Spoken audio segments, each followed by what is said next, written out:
ኤላ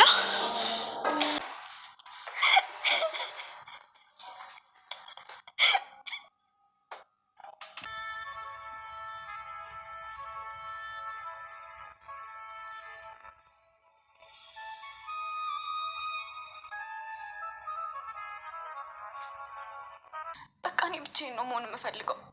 እማዬ የምትወጂኝ የምታስቢልኝ ከሆነ በቃ ወደ መኝታ ክፍሌ ማንም ሰው እንዳይመጣ አድርጊ። ግን ምርጫው ያንተ ነው እንዴ? ቆይ እንጂ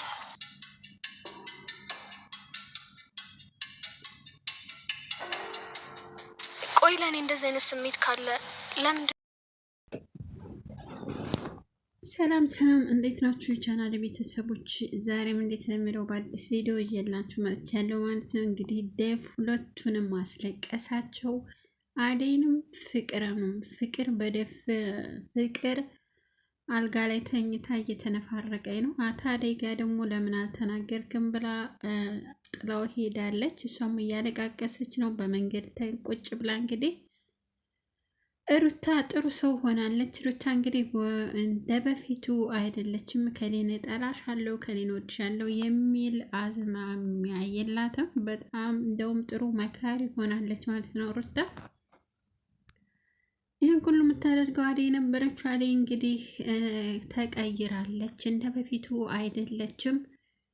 አደይ አፍሮባት ሳይሆን የት አገኘሃት፣ የተዋወቃችሁ የት ነው የተዋወቃችሁ መባሉ አይቀርም። እንግዲህ ዴቭ በጣም አንደኛ አይናገር አይቀበሉትም፣ ዝም አይል።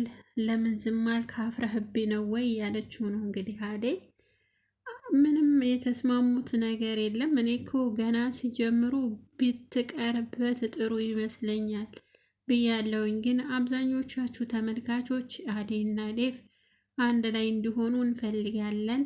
ለምንድን ነው ፍቅር በመካከላቸው የምትገባው ሌላ ሰው የሚገባው? ባርኮትም እንደውም ባይገርማችሁ ከዴቭ ባርኮት ይሻላት ነበረ። ማለት ባርኮት ለእናቱ ደፍሮ ይናገራል። እናቱ ብትጉረመረም እንኳን እሷ በደንብ ታውቃታለች። ቤት ውስጥ ምን ያክል ጸባይ እንዳላት በደንብ ስለምታውቅና ደግሞ ልጄ ደስተኛ ከሆነ በእሷ ብላ ዝም ትል ነበረ፣ ስለምታውቃት አደይን ማለት ነው።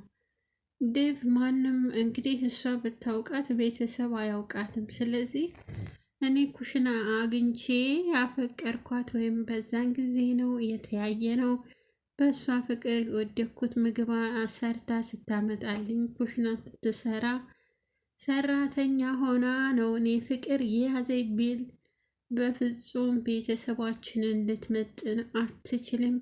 እንዴት ታዋርደናለህ ነው የሚሉት ቤተሰብ ማለት ነው። እንግዲህ ባለ ሀብት ከሆኑ የፍቅር እናት እንኳን አላያቸዋትም። የፍቅር እናት እንዴት ናት? ባለ ሀብት ናት ወይ?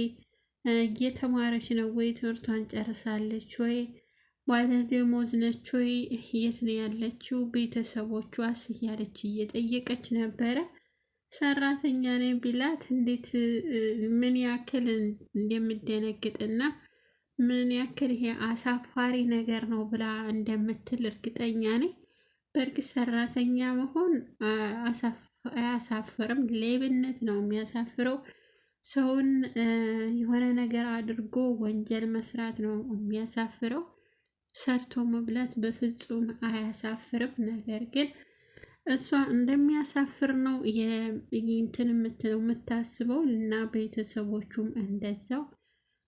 ሊዲያ ያው ወንድሟን ስትል ምንም አላለችም፣ ዝም ነው ያለችው። ምንድን ነው የሚያስጨንቅህ? ምንድን ነው ይህን ያህል የምትጨነቀው ስትለው የፍቅር እናት፣ በነገራችን የፍቅር እናት ስሟን እስካሁን ድረስ ስትጠራ አንሰማም። እኔ አላውቀውም ስሟን ማለት ነው። ያው እትዬ ምናምን ሲሏት ብቻ እንጂ እናቴ እትዬ ሲሏት ብቻ እንጂ ሌላ ስሟን በደንብ አላውቀውም እኔ ራሱ ማለት ነው።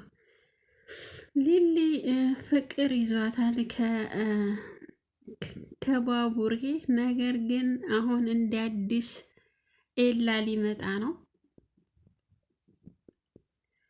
ኤላ ከመጣ እንግዲህ በጣም ከባድ ነገር አለ ማለት ነው። ከባድ ከሚባለው በላይ ከባድ ጭቅጭቅና ከባድ ጦርነት ይከፈታል። እንግዲህ ኤላ ደውሎላት እንዲነሽ እያላት ነበረ። በጣም ነው የደነገጠችው። እሷ ለራሷ በባቡሬ ፍቅር እየሰምጣ እየሳቀች ነበረ። ያን ሳቋን ደግሞ ኤላ ደውሎ አበላሸባት። እሷም እንግዲህ ሁሉ መከራ አይታ አልቅሳ አልቅሳ ከዛ ስትመለስ ጥሩ ሁኔታ ላይ ስትደርስ እሱ ተመልሶ መንጣቱ በጣም የሚገርም ነው፣ ማለት የሚያስቀይም ነው። እሷ ወደ ጥሩነት ስትመለስ ያን ሁሉ ለቅሶ ትታ ሀዘኗን ትታ ተመልሳ ደህና ስትሆን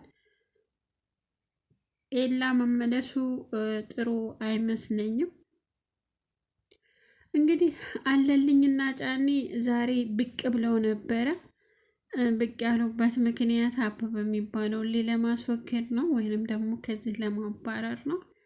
ያችን የአበበን ፍቅረኛ የድሮ ፍቅረኛ ተመልሳ ወደ አበበ ሄዳለች። ይህም ደግሞ የተመለሰበት እያንዳንዱን ነገር ለነጫኔ እንዴት ነገር ነው ማለቴ ምን እንዳሰበ ምን እንደሚያደርግ እና ምን እንዳቀደ እያንዳንዱን ነገር እንድትነግረን ነው የተጠጋችው። ሂጂና ተጠጊው ብለናት ነው ያሉት። እንግዲህ እነሱ መቼም የማይገቡበት የለም። ዳይመንድ በጣም ፈርቷል ከሚባለው በላይ። ከኋላ መጣች ሲለው በጣም ተንበርክኮ እየለመነ ነበረ። የሚለምንበት ደግሞ የሁሉ ፍርሃት ነበር።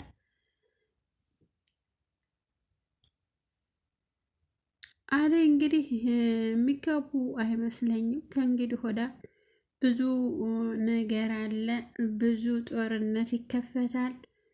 ግራ ግብት ብሎታል። ዴቭም አይናገር እንዴት አድርጎ ሁሉም በቃ ሰማይ ተደፍቶበታል። አይተዋት አደይን አይተዋት ይወዳታል። እሷ ደግሞ እኔ አሳፍሬህ ነው ወይስ ደግሞ ባንተ ላይ እኔ ስልጣን ወስዳለሁ ወይ? ምንድነው ችግርህ? ለምንድነው ማትናገረው? እያለች ነበረ። እንግዲህ አደይን ትቶ ፍቅርን ቢያገባ ይሻላል። ማለት አደይና ዴቭ በፊት ይመጣጠኑ ይመስለኝ ነበረ። ዛሬ ላይ ግን ሲታሰብ በጣም ብዙ መከራ ነው የሚደርስባቸው። ማለት ዴቭ አንተ የኛ ልጅ አይደለህም ከዚህ ሂድልን ብለው ቤተሰብ እንደሚያባረሩት እርግጠኛ ነኝ ማለት